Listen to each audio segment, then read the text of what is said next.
Assalamualaikum warahmatullahi wabarakatuh. Innal hamdalillah nahmaduhu wa nasta'inuhu wa nastaghfiruh wa na'udzu billahi min shururi anfusina min sayyiati a'malina man yahdihillahu fala mudilla lahu wa man yudlil fala hadiya lahu. Asyhadu an la ilaha illallah wahdahu la syarika lah wa asyhadu anna sayyidana Muhammadan abduhu wa rasuluhu la nabiyya ba'dahu. Allahumma salli wa sallim wa karrim wa majjid wa azim ala habibina wa syafi'ina wa qurrati a'yunina sayyidina Muhammadin wa ala alihi wa ashabihi ajma'in, amma ba'd. Para hadirin hadirat yang dimuliakan oleh Allah, kita kaji lanjutan kitab Safinatun Najah. Kita masih pada pembahasan tentang tajhizul janazah, perawatan jenazah, dan insyaallah sampai di alinea terakhir. Qala Syekhul Muallif Asy-Syaikh Salim bin Sumair Al-Hadrami fi kitabih Safinatun Najah rahimahullahu taala wa nafa'ana bihi wa bi ulumihi fid dharain amin. Radhiyallahu anna wa ankum ila an qala yumbashul mayyitu li arba'i khisalin. Halaman 51. Yunbashul mayyitu li arba'i khisalin lil ghusli idza lam yataghayyar wa li tawjihihi ilal qiblah wa lil mali idza dufina ma'ahu wa lil mar'ati idza dufina janinuha ma'aha wa umkinat hayatuh.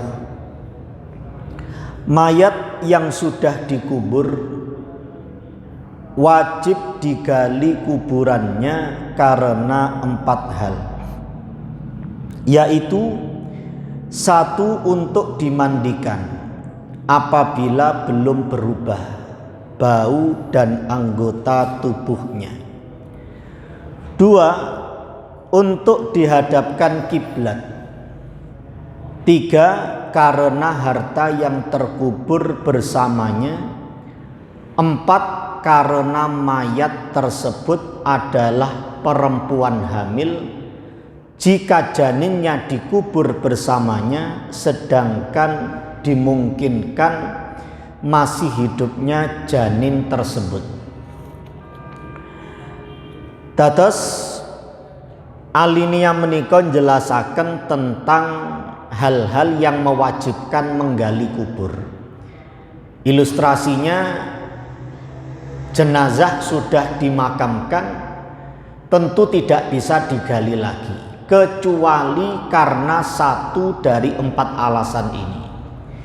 Yang pertama, untuk dimandikan apabila belum berubah bau dan anggota tubuhnya. Misalnya, kalau kita kembali kepada kaidah awal, di antara tajhizul janazah, perawatan jenazah adalah memandikannya. Ternyata kok dia karena 1-2 alasan belum dimandikan, sudah dikubur, maka wajib digali ketika halangan itu hilang. Kecuali bagi orang yang syahid, orang yang gugur di medan peperangan, kemudian dia meninggal dunia, maka tidak wajib dimandikan. Mengapa? Karena darahnya atau bekas darahnya itu akan menjadi saksi di hadapan Allah Subhanahu wa ta'ala bahwa dia meninggal dunia dalam keadaan berjuang di jalan Allah. Memang tidak usah dimandikan. Orang yang syahid tentu syahid fid dunya wal akhirah atau syahidun fid dunya. Dulu pernah kita sampaikan, adapun syahid fil akhirah, misalnya orang yang meninggal dunia karena mabetun, karena sakit perut, meninggal dunia karena sahibul hadmi, tertimpa reruntuhan, orang yang meninggal dunia karena tenggelam.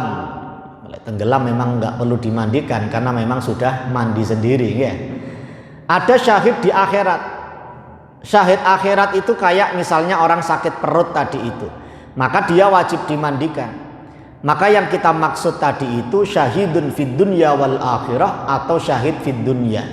Dia memang berperang di jalan Allah terus terbunuh di medan peperangan itu. Maka memang tidak wajib dimandikan. Tapi kalau orang mati meninggal dunia dalam kondisi tidak syahid, sebagaimana kita temui pada umumnya, dia ini wajib dimandikan. Ternyata kok karena satu dua hal, misalnya tidak menemukan air, orang yang masih hidup mau memandikan tidak menemukan air, terus dikuburkan. Setelah dikubur nggak begitu lama, misalnya kok ternyata ditemukanlah air itu, maka wajib dia digali. Jenazah itu wajib digali, pokoknya dengan syarat disebutkan di sini idza lam yataghayyar, apabila jasadnya diperkirakan belum berubah. Misalnya bau atau anggota tubuhnya sudah lepas, misalkan sudah 7 hari itu ya pasti sudah beledos itu. 4 hari 5 hari ya barangkali 1 hari durung nginep lo nemu banyu, maka wajib digali untuk dimandikan lagi. Ini sebagaimana terjadi pada salah seorang sahabat Rasulullah Shallallahu Alaihi Wasallam, tapi kejadiannya setelah mangkatnya Nabi. Namanya Abu Al-Hadrami, bukan Abu Ya'qub. Kalau Abu Ya'qub Al-Hadrami itu salah satu imam qiraah nih, nanti semoga ingat ya. Ada misalkan disebutkan dalam kitab Mi'atu Qissah min Qisasi Mujabid Da'wah, 100 kisah di antara kisah orang yang dikabulkan doanya. Di antaranya adalah beliau ini. Nah, dalam satu riwayat, satu rangkaian cerita, satu rangkaian riwayat, beliau ini berdoa 3 kali, selalu dikabulkan oleh Allah Subhanahu wa Ta'ala. Dan doanya selalu diawali dengan 4 Asmaul Husna. Ya Aliyu, Ya Azim, Ya Alimu, Ya Halim. Cara ngapalkannya gampang. Pokoknya 3 kata yang pertama ain. Ya Aliyu, Ya Azim, Ya Alimu. Kan sedanten ain. Aliyu, Ya Aliyu, Ya Azim, Ya Alimu. Baru yang keempat Ya Halim, pakai hak Ya Halim. Nah, beliau itu dalam riwayat ini diceritakan begini. Suatu saat beliau memimpin pasukan perang. Dulu pernah kita ceritakan kalau nggak salah atau di tempat lain. Kalau sudah saya ceritakan di sini, mugi-mugi panjenengan sampun supe ya. Beliau berangkat perang, memimpin pasukan. Suatu saat setelah beberapa hari berjalan, ternyata perbekalan makanan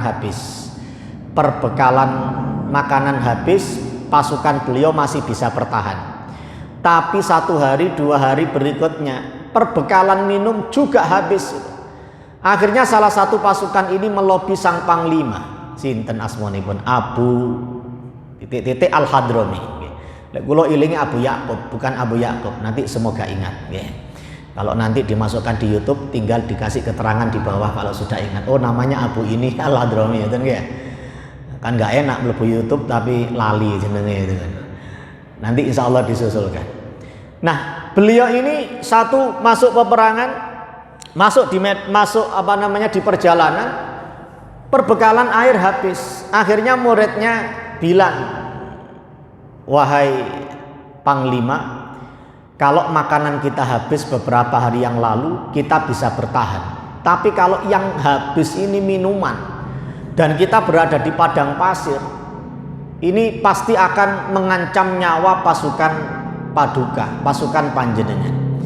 Berdoalah kepada Allah agar kita ini mendapatkan minuman, diberi rezeki air oleh Allah Subhanahu wa Ta'ala.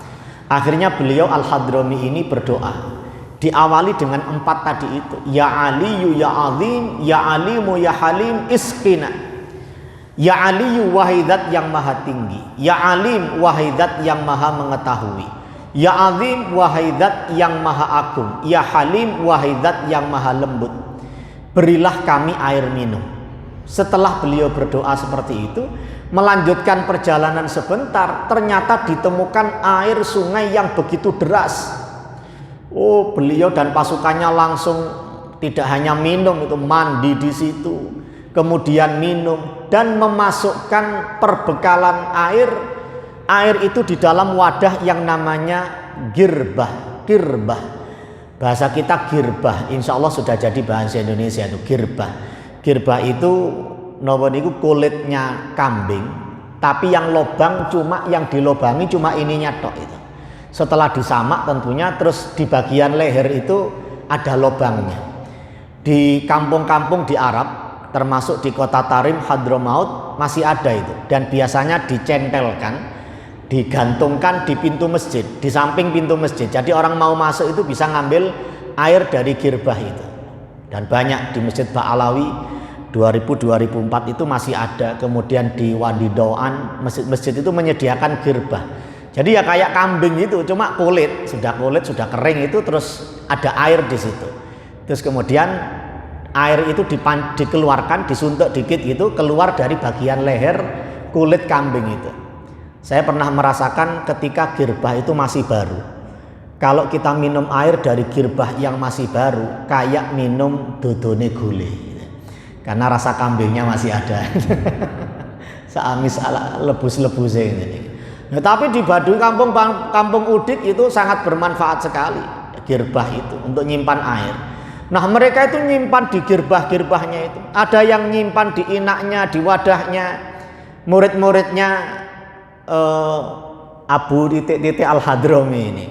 Akhirnya setelah itu ada salah satu murid beliau yang ngetes. Coba sih guru iki jaduk temenanan apa ora?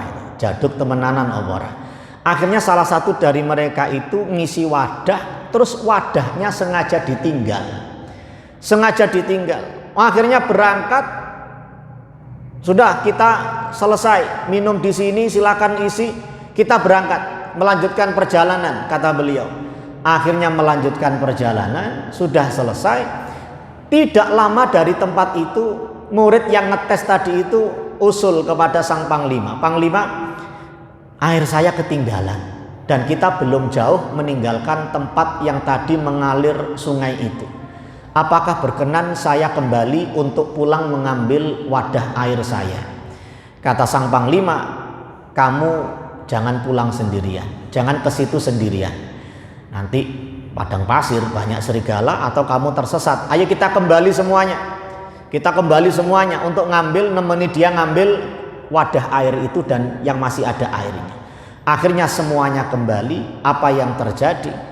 Ternyata wadah air itu masih ada, airnya juga masih ada, tapi sungainya sudah tidak ada. Sungainya hilang itu. Ya memang ini berkat doanya beliau ini.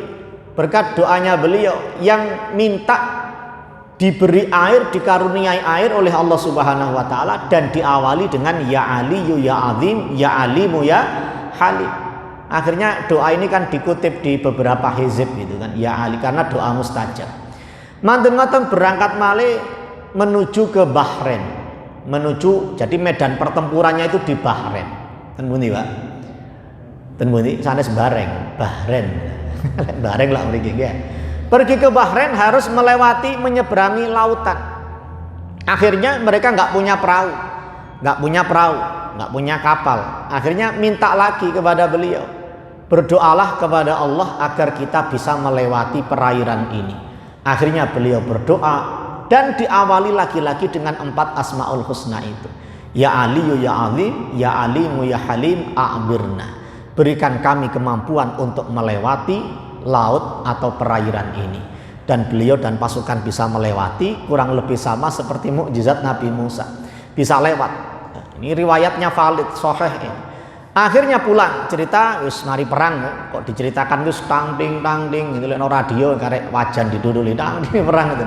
Sampun perang wangsul, ingin akan kembali ke kota Madinah. Sudah, akhirnya di tengah perjalanan ternyata beliau ini sakit keras. Al-Hadrami ini sakit keras. Akhirnya sudah sakit beliau makin keras dan ternyata beliau meninggal dunia di tengah perjalanan itu. Belum sampai tiba ke kota Madinah dan masih jauh beliau kapundhut, beliau wafat.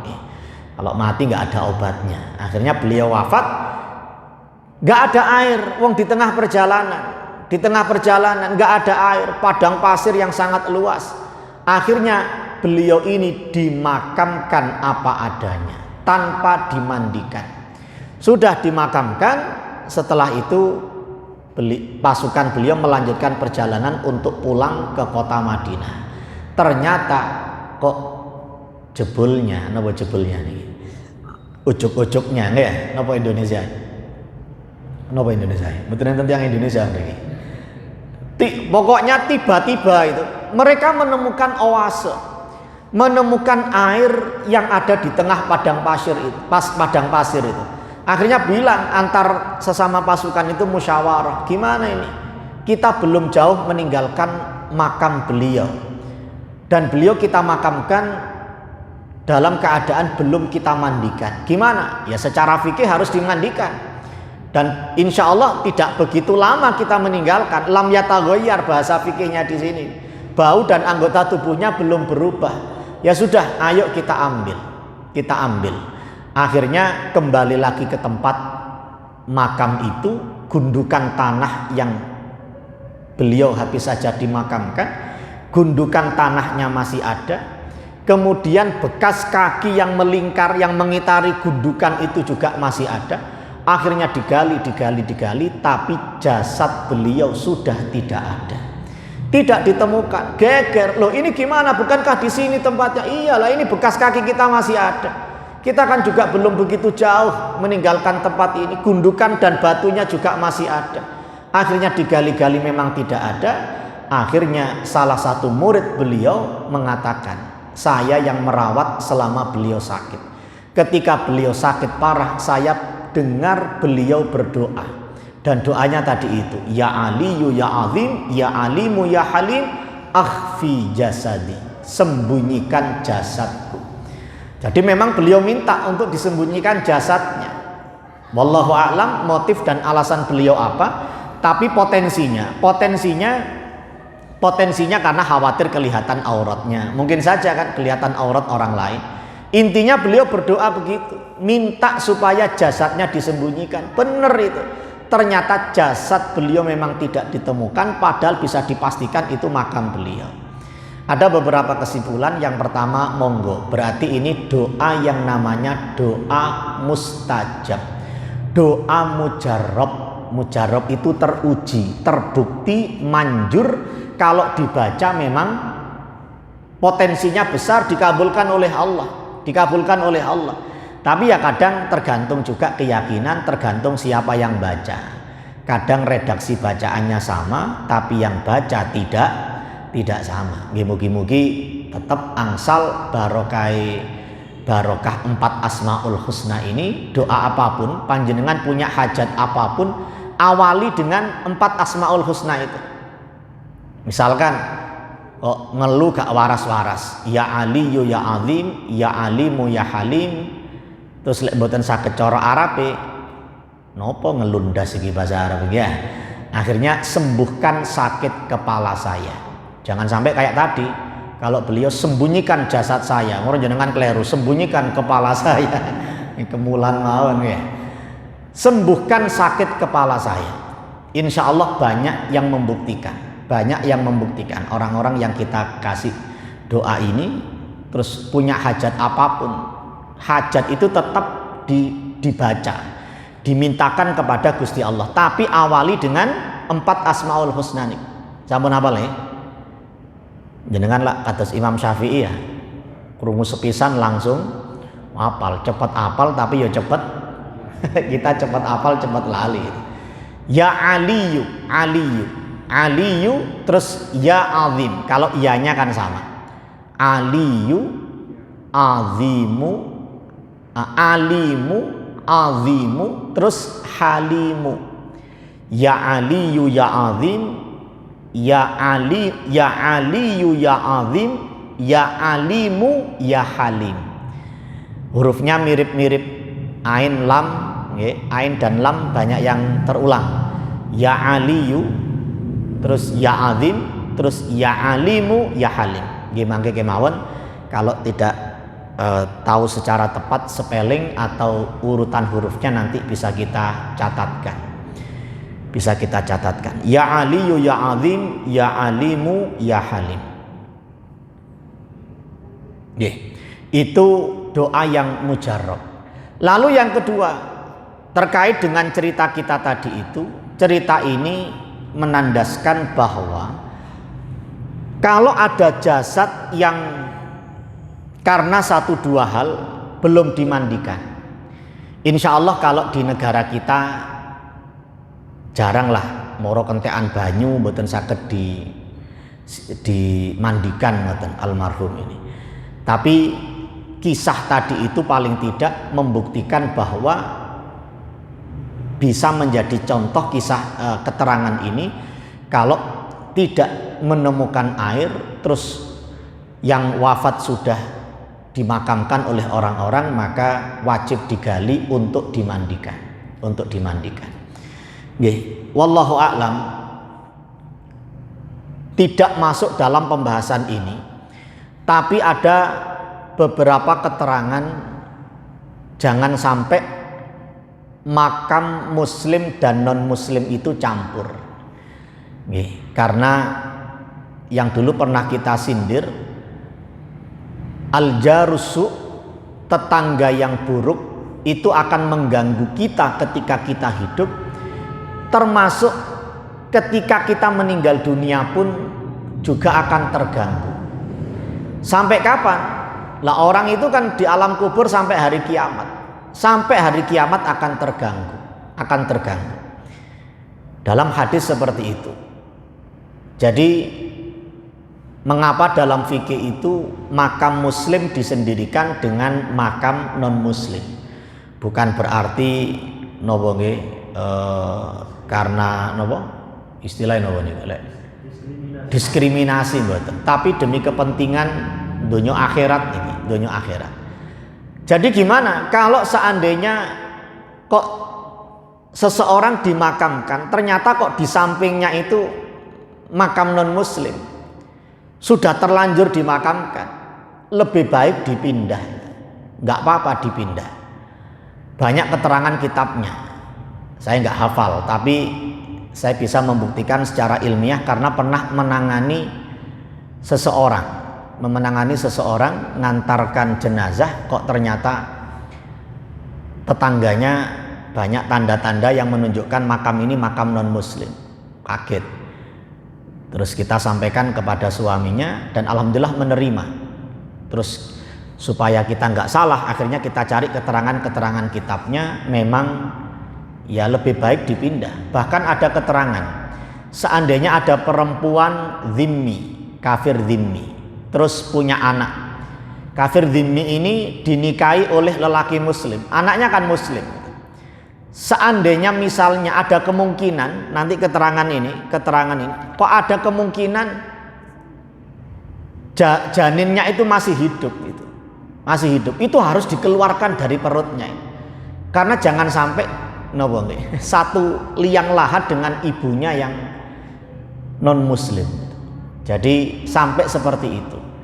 Karena keganggu sampai hari kiamat, Dan kami akhirnya menyaksikan ketika almarhumah ini dikeluarkan dari makamnya, dan protokol kesehatan, artinya yang mengeluarkan bukan orang sembarangan, kerjasama dengan rumah sakit dan seterusnya, terus dipindahkan ke makam yang jauh dari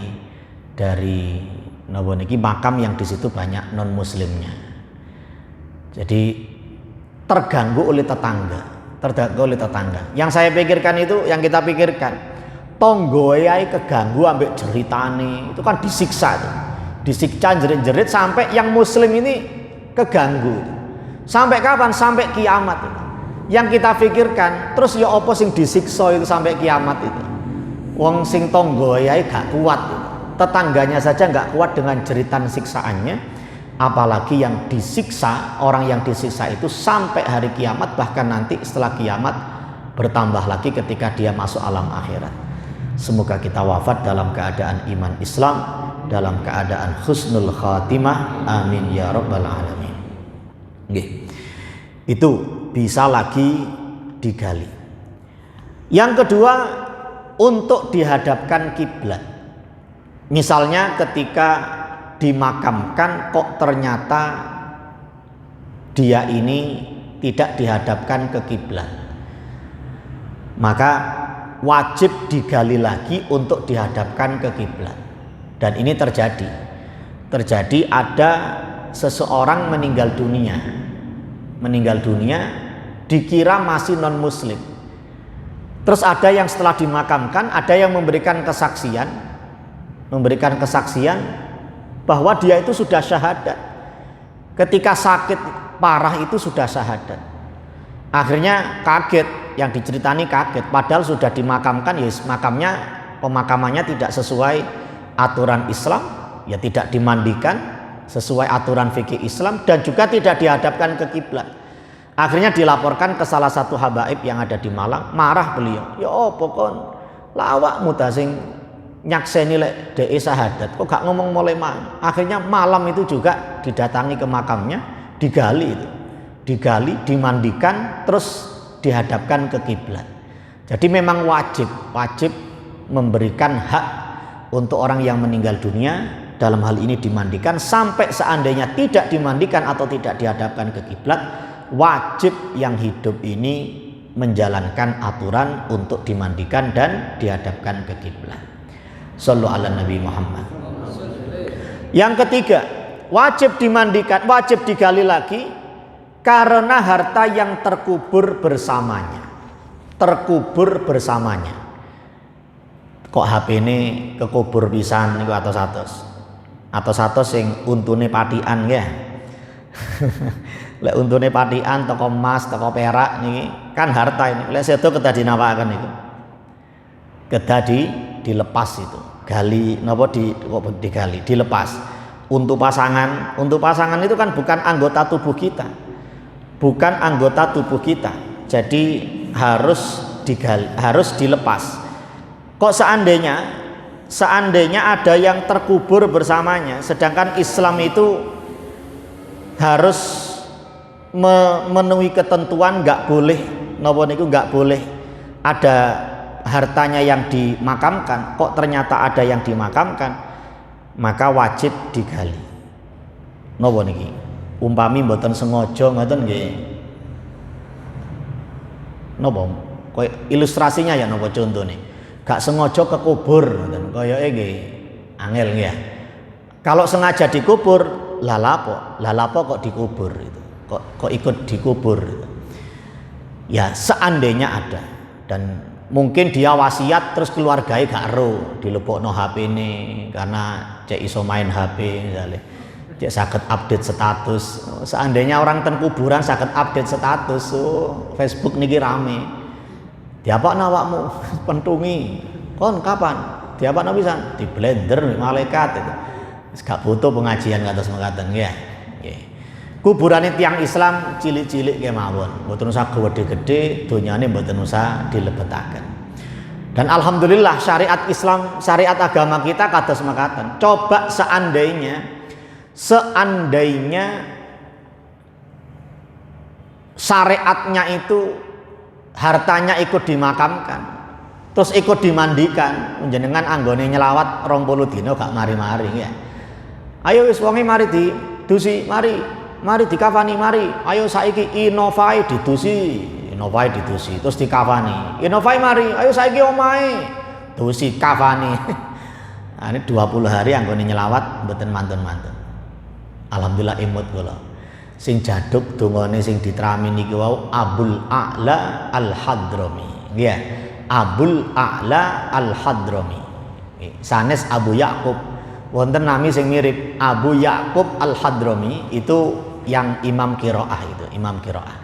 Lah ini Abul A'la Al-Hadrami. Sing dongae napa wau? Ya Aliyu, ya Alim, ya Alimu, ya Halim. Nggih, Abul A'la Al-Hadrami. Nomor sekawan. Karena mayat tersebut adalah perempuan hamil, jika janinnya dikubur bersamanya, Sedangkan dimungkinkan masih hidupnya janin tersebut. Kemungkinan urip kok dimakamaken. Maka harus digali lagi untuk dikeluarkan janinnya. Wallahu alam apa ini menjadi contoh yang masuk akal, tapi mungkin saja kalau seandainya terjadi. Ada satu kisah tentang pentingnya kita berdoa. Ada seseorang ketika mau bepergian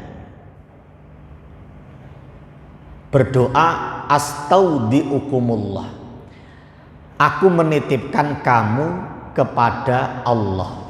Astaudiukumullah, aku menitipkan kamu kepada Gusti Allah. Meskipun sekarang di zaman HP iso kontak keluarga ketika kita bepergian jauh, tapi kan mereka sudah di luar pantauan kita. Akhirnya berdoalah kalau kita mau bepergian, donga pripun? Astaudiukumullah, aku menitipkan kamu kepada Allah. Ternyata ada seorang suami cuma mendoakan janinnya. Istrinya hamil, terus dilus-elus wetenge niki. Bu, tak titipno anake dhewe nang Gusti Allah. Terus dia berangkat bepergian, lalu setelah itu pulang, rumahnya sudah terbakar. Istrinya meninggal dunia karena terbakar itu. Terus dimakamkan. Terus dia dengan penuh keyakinan, janin saya, bayi saya, istri saya yang sedang hamil tua, istri saya meninggal dunia dan kalian melihat, tapi bayinya saya yakin tidak meninggal dunia. Digali, ternyata benar, bayinya itu masih hidup. Dan dia ingat dengan doanya, mengapa yang saya titipkan kepada Gusti Allah cuma bayinya ini. Ya, jadi kalau kita mau bepergian, gitu nggak akan sedanten, bojone gitu nggak akan, lek bojone sekawan gitu nggak akan sedanten, lek yogane sekawan gitu nggak akan sedanten. Astaudiukumullah pun mbok nom tok ndongaken ya, mbok juga didoakan. Kayak metu wae duwe bojo loro kabeh. Kita wajah-wajah ini wajah wedi sedanten. Astaudiukumullah pun berarti kita sudah punya doa pinten? Dua nggih, ya Ali ya Azim, ya Alimu ya Halim dengan astaudiukumullah. Sampun, itu keterangan terakhir tentang tajhizul janazah. Pembahasan berikutnya tentang hukum minta pertolongan. Sebelum kita masuk ke bab ini, ke pasal ini, barangkali ada yang perlu didiskusikan, monggo dipun semangat. Inggih, monggo. Ada kejadian beberapa minggu yang lalu ketika ada seseorang yang tidak diketahui buahnya itu murtad gitu. Kenapa nih? Buahnya, ibunya simpang siurnya katanya murtad keluar dari agama Islam. Inggih. Nah, ketika berposisi seperti itu, beliaunya meninggal dunia dan dikebumikan dengan bukan tata cara Islam. Cuma karena di masyarakat simpang siur loh, jangan-jangan malah masuk malah murtadnya itu yang hoak, karena yang menyampaikan ini keluarga yang non muslim tadi. Oh, jadi seperti ini, apakah umat atau masyarakat itu telah gugur kewajibannya atau harus meneliti lebih lanjut? Inggih. Jadi tersiar kabar bahwa dia ini sudah meninggal dalam keadaan murtad, keluar dari Islam menurut pengakuan dari keluarganya. Akhirnya dimakamkan dengan cara non-Islam, tata cara yang tidak Islam. Apakah kewajiban masyarakat sudah gugur? Ya bagaimanapun, kalau keluarga sudah menyatakan seperti itu dan kita sudah berusaha meneliti dan tetap kekeh keluarganya mengatakan dia meninggal dunia dalam keadaan sudah tidak Islam lagi, sudah kita yakin dengan nahnu nahkumu bidzawahir wallahu ya'lamus sarair. Kita hanya menghukumi sesuatu yang secara zahir saja dan Allah mengetahui sesuatu yang tersembunyi atau sesuatu yang menjadi rahasia atau dirahasiakan atau dihoaxkan oleh keluarganya itu. Yang penting kita sudah berusaha ya semampu kita berusaha untuk menyampaikan pada keluarga kalau memang dia masih muslim akan kita mandikan. Tapi kalau keluarganya ya daripada morogegeran ya, pokoknya kita yakin sudah percaya saja dengan apa yang disampaikan keluarga, kita hanya menghukumi sesuatu berdasarkan yang zahir itu. Insya Allah nih, potensinya sudah gugur kewajiban masyarakat karena pripun malih karena keluarganya sudah menyampaikan seperti itu. Kecuali ada seorang muslim yang dekat juga dengan dia, misalkan di antara anggota keluarganya atau teman dekat, kok dia itu bersaksi terus sumpah atas nama Allah bahwa dia itu masih muslim. Ya, berdasarkan persaksian itu kita bisa menyampaikan kepada pihak yang berwenang. Tapi kalau ternyata tetap keluarganya tidak mau, ya sudah, bagaimana, apalagi kemampuan kita sampai seperti itu. Kesaksian orang itu kan bisa diterima dan bisa jadi dasar hukum.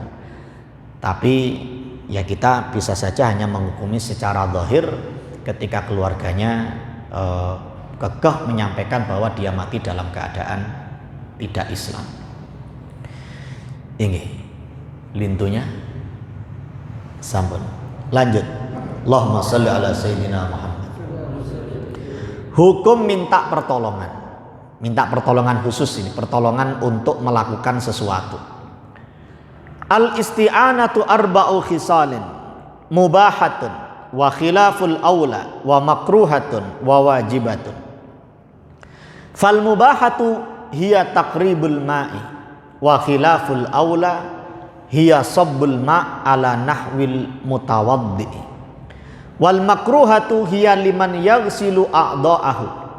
Wal wajibatu hiya lil maridi indal ajzi. Wal wajibatu hiya lil maridi indal ajzi. Minta pertolongan hukumnya ada 4, yaitu mubah. Mubah itu boleh. Khilaful aula diartikan di situ menyalahi perbuatan yang paling utama. Ada catatan kaki, dalam hukum Islam dikenal 6 tingkatan hukum. Yang paling tinggi adalah wajib, kemudian sunnah, mubah atau halal, makruh, dan terakhir adalah haram. Khilaful aula adalah tingkatan antara mubah dengan sunnah, artinya menyalahi yang baik, yaitu yang disunnahkan. Kalau kita selipkan pembahasan usul fikih sedikit, ada yang mengatakan hukum itu cuma 5, wajib, sunnah, makruh, haram, terus mubah. Ada yang mengatakan 6. Kenapa? Karena membedakan antara makruh dengan khilaful aula.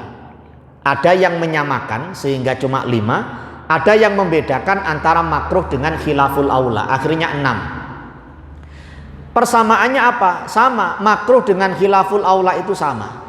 Kalau ditinggalkan dengan niat khusus maka dia akan mendapatkan pahala. Kalau dilakukan maka dia tidak dosa dan juga tidak berpahala. Tapi bedanya apa? Ngeten, makruh itu sesuatu yang dilarang tapi tidak sampai haram. Kalau khilaful aula sesuatu yang diperintahkan nggak sampai wajib tapi ditinggalkan. Kula ulangi sepindah malih, makruh itu sesuatu yang dilarang tapi tidak sampai haram. Khilaful aula sesuatu yang diperintahkan tapi tidak sampai wajib lalu ditinggalkan. Contoh khilaful aula, siapa yang makan brambang jangan mendekati tempat sholat kita. Berarti kan ada larangan, jangan masuk ke musola kita. Fala yaqrabanna jangan mendekati tempat sholat kita. Itu kan larangan tapi tidak sampai haram. Kok ada orang yang melakukan, berarti yang dia lakukan ini perbuatannya adalah perbuatan makruh. Dilarang tapi tidak sampai haram. Kalau khilaful aula diperintah tidak sampai wajib tapi ditinggalkan. Misalnya orang masuk ke masjid, Disunnahkan untuk sholat napa? Tahiyatul masjid. Perintah tahiyatul masjid ini tidak sampai wajib. Ada orang masuk kok tidak sholat sunnah tahiyatul masjid, langsung duduk, maka yang dia lakukan ini namanya khilaful aula. Khilaful aula. Dia tidak dosa, tapi meninggalkan sesuatu yang sunnah. Bener nggih? Bisa dibedakan antara makruh dengan khilaful aula. Di sini disebutkan mubah, khilaful aula. Menyalahi perbuatan yang paling utama. Yang ketiga makruh dan wajib. Contohnya sekarang, 1 mubah adalah mendekatkan air untuk toharoh. Aku tene wudu cedekno banyu iku. Dia ngambil sendiri, nimbo dewe, cedekno. Maka ini minta tolong yang boleh, mubah. Yang kedua khilaful aula, menuangkan air pada semisal orang yang wudhu. Aku wudhu, tolong siramno nang wajahku. Ini khilaful aula, boten dosa, tapi meninggalkan sesuatu yang utama. Mengapa? Karena yang utama sunteken banyu iku sunteken dewe. Ojo njaluk tolong wong liya. Kok kamu minta tolong? Maka yang kamu lakukan itu namanya khilaful aula. Yang ketiga makruh adalah menolong orang untuk membasuhkan anggota badannya. Gak cuma menuangkan tapi sak basuhi pisan. Sak basuhi. Tentu yang mahram ya, tentu yang mahram atau yang dia tidak sama-sama sejenis. Maka kalau beda jenis dan ajnabiyah tentu ya nggak boleh, karena ya nopo membasuhkan kan mesti batal. Ya, adalah menolong orang untuk membasuhkan gano angin, gano udan, dia sehat, tolong wudukno aku mbek usapno pisan, itu makruh. Yang keempat, wajib pertolongan untuk orang yang sakit ketika tidak mampu. Ini baru wajib. Dia tidak mampu wuduk, maka diwudukkan oleh orang lain, termasuk dituangkan, termasuk dibasuhkan, itu wajib. Tapi tentu bukan yang otomatis membatalkan wuduknya. Umpami wonten tiyang jaler gerah sakit, tentu yang mewudukkan bukan istrinya. Mewudukkan istrinya pripun, diusapkan otomatis batal. Ya mungkin anaknya, bisa anak laki-lakinya, bisa anak perempuannya, karena ada mahramiyah, maka menolong orang yang sakit untuk wuduk itu hukumnya wajib. Bapak Ibu sekalian, kisah ini mengingatkan kita pada Abdullah bin Abbas. Abdullah bin Abbas itu kan faqih. Gelarnya 2. Yang pertama habrul ummah. Para ulama dari kalangan sahabat, habrul ummah. Orang paling alim di antara umat Islam. Kemudian julukan yang kedua adalah turjumanul Quran. Adzan, juru bicara Al-Quran. Ceritanya to be continue, bersambung 10 menit tuh itu cerita ini pun adzan. Insya Allah bersambung pertemuan berikutnya. Mungkin sehat walafiat, panjang umur fi taatillah wa taati Rasulillah sallallahu alaihi wasallam. Amin ya rabbal alamin. Subhanakallahumma bihamdika asyhadu an la ilaha illa anta astaghfiruka wa atubu ilaik. Wallahul muwaffiq ila aqwamit thariq. Wassalamualaikum warahmatullahi wabarakatuh.